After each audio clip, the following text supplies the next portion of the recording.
In the last video, we learned the basics of spherical coordinates. In this video, I want to show you how the differential operators are written in spherical coordinates. They're very complicated to derive, so I just want to write them down and then explain them to you. So let's just remember spherical coordinates.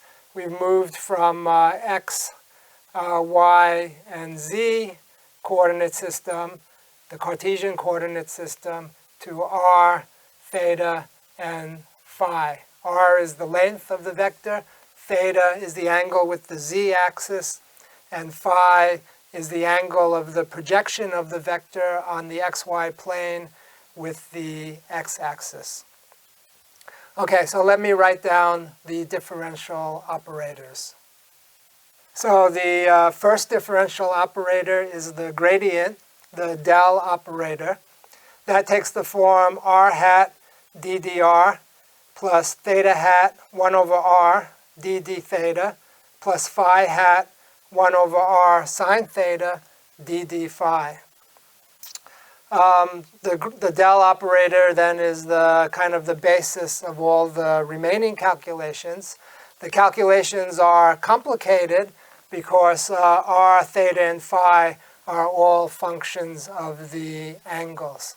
Let's look at the next differential operator. So this is the Laplacian operator, del squared. You see it's getting quite complicated. The first piece is the derivative with respect to r, the second the derivative with respect to theta, and the last one the derivative with respect to phi. The derivative with respect to r, if you use the product rule here, you see it has a first derivative and a second derivative, and the same with the derivative with respect to theta. You may think this is so complicated, why would I ever need this?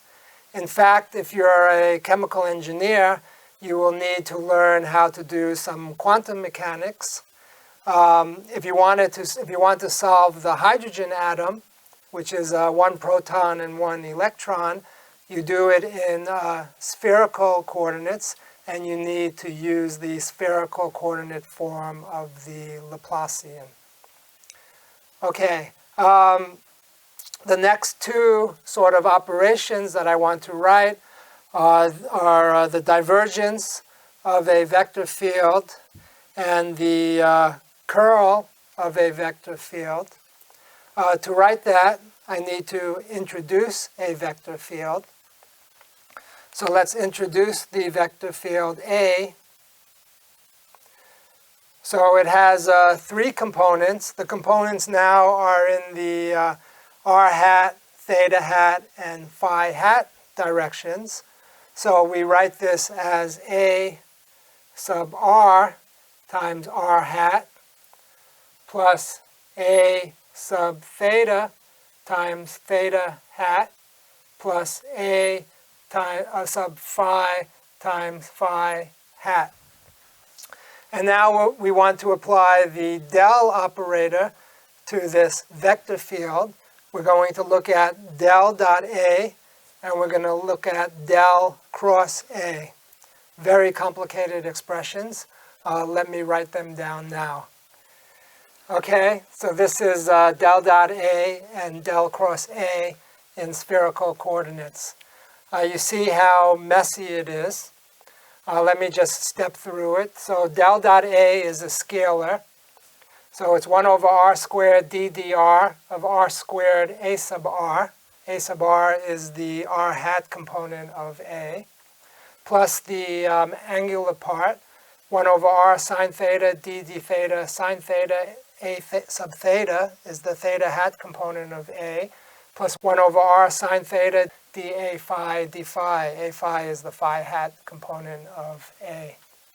Okay, the curl is even more complicated. So it's a vector. Del cross A is a vector. There's a r hat component, a theta hat component, and a phi hat component. And then we have the differences here on the as part of the components of this vector. a very complicated expression. Okay, the good thing about this is that you usually only use these expressions when you have a lot of symmetry in your problem. So many times only a sub r is not 0 and the other two components are 0. So then you have a great simplification. But nevertheless, these are the general forms. You never memorize something like this.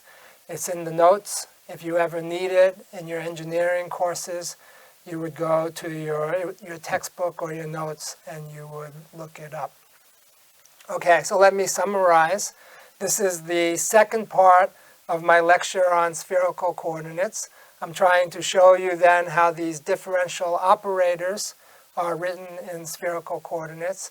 The gradient operator, the del operator, the Laplacian operator, and then how can we write the divergence of a vector field in spherical coordinates, and how can we write the curl of a vector field in spherical coordinates.